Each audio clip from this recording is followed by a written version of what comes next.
북한이 오늘 새벽 85일 만에 군사정찰 위성을 발사했지만 이번에도 실패했습니다.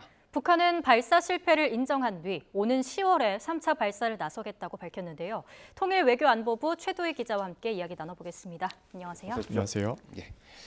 이번에도 꽤 빠르게 실패를 인정했습니다. 저번에도 그랬던 것 같은데 어땠습니까?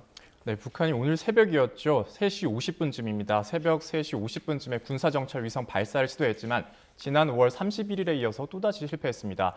북한 매체는 약 2시간여 만에 빠르게 실패를 인정했는데요. 이와 관련해 조선중앙통신을 통해 오늘 새벽 6시 15분쯤에 보도입니다. 서해 위성 발사장에서 정찰 위성인 만리경 1호를 신형 위성 운반 로켓인 천리마 1형에 탑재해서 제2차 발사를 단행했다고 밝혔습니다. 1단계, 2단계는 모두 정상으로 비행했지만 3단계 비행 중에 비상폭발 체계에 오류가 발생해서 실패했다며 발사 실패를 인정했는데요. 오는 10월에 3차 발사를 단행하겠다고도 덧붙였습니다. 정찰 위성 발사 현장에 김정은 북한 국무위원장이 참석했는지는 아직 확인되지 않았습니다.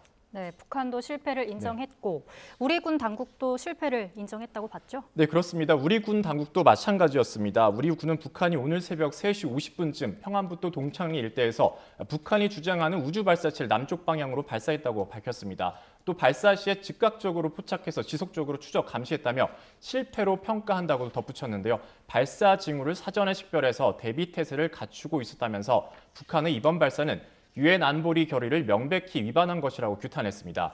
이어서 우리 군은 을지 자유의 방패 UFS 연습과 훈련을 강도 높게 지속적으로 시행하면서 어떠한 도발에도 압도적으로 대응할 수 있는 능력을 기초로 확고한 대비 태세를 유지해 나갈 것이라고 강조했습니다.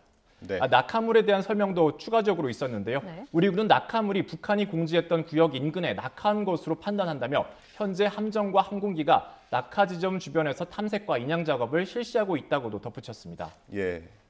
최대 기자 몸을 조금만 안쪽으로 틀어주시겠습니까? 네. 예, 좋을 것 같습니다.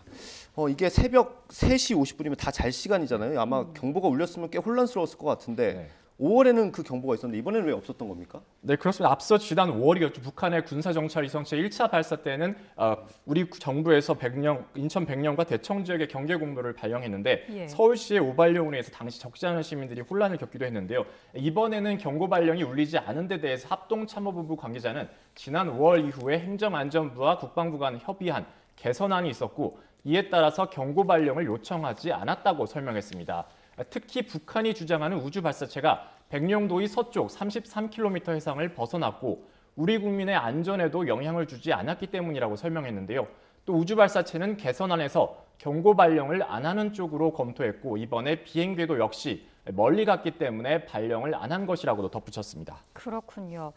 이번 발사도 실패를 했습니다. 원인을 뭐라고 볼 수 있을까요? 북한 매체도 설명을 했다고요? 네, 그렇습니다. 앞서 제가 말씀드렸듯이 북한 매체는 실패 원인으로 비상폭발 체계 오류라는 것을 지목을 했는데요. 네. 쉽게 설명하자면 이 북한 측의 주장대로라면 안전을 위해서 비행을 중단시켜서 폭발시켜버린 이른바 자폭 장치에 문제가 있었던 것으로 보입니다. 앞서 지난 5월 31일 1차 발사 당시에는 실패 원인이 2단 엔진 시동 문제라고 밝혔지만 이번에는 1에서 3단 로켓 모두 정상적으로 작동을 했고 이후에 오류가 발생했다는 게 북한 측의 주장입니다.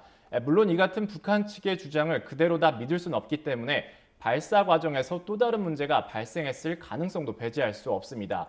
이와 관련해서 일본 방위성은 북한 정찰 위성의 분리 잔해물이 앞서 북한이 일본에 통보했던 위험구역 3곳의 바깥 해상으로 떨어졌다고 밝히기도 했습니다. 한편으로는 북한이 재발사를 서둘렀다는 점도 실패의 요인으로 꼽히는데요.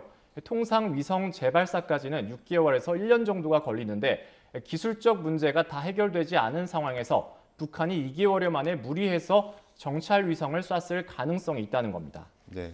그만큼 급했다는 건데 이렇게 서두른 이유는 뭐라고 볼 수 있습니까? 네, 아무래도 이 정치적인 일정을 좀 염두에 둬야 될 것 같은데요. 아무래도 다음 달 9일이 바로 북한 정권 수립 75주년이라고 할 수 있는 이른바 구구절입니다. 심각한 경제난을 가리고 군사적 성과를 과시하면서 아무래도 축제 분위기를 띄우려는 측면이 커 보였는데요. 이와 함께 지난 21일 시작돼서 오는 31일까지 진행되는 한미연합훈련 을지 자유의 방패 훈련을 견제하려는 의도도 있었던 것으로 보입니다.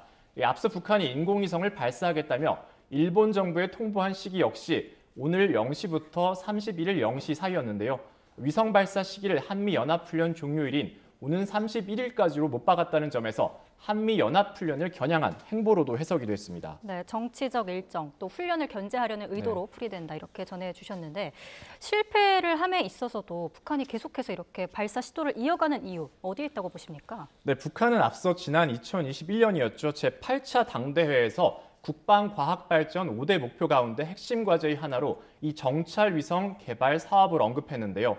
그런 면에서는 김정은 국무위원장의 치적을 과시하려는 의도도 있지만 군사적 측면에서 보자면 우리와 미국에 비해서 북한이 절대적으로 열세인 정찰 감시 능력을 만회해보려는 의도가 큰 것으로 보입니다. 우리 같은 경우에는 한반도 상공에서 북한 내부 사정을 훤히 들여다볼 수 있지만 그렇지 못한 북한 입장에서는 한미 정보 자산을 견제하면서 우리 군의 동태를 감시하기 위한 수단이 절실한 셈입니다.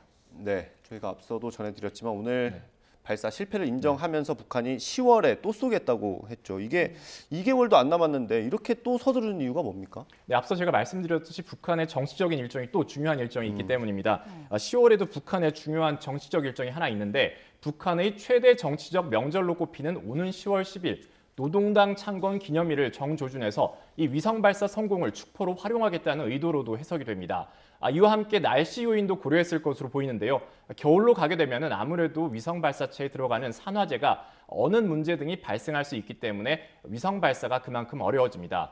그런 만큼 올해 안에 북한이 정찰 위성에서 가시적 성과를 도출하기 위해선 오는 10월 발사가 사실상의 마지막 기회가 되는 셈인데요.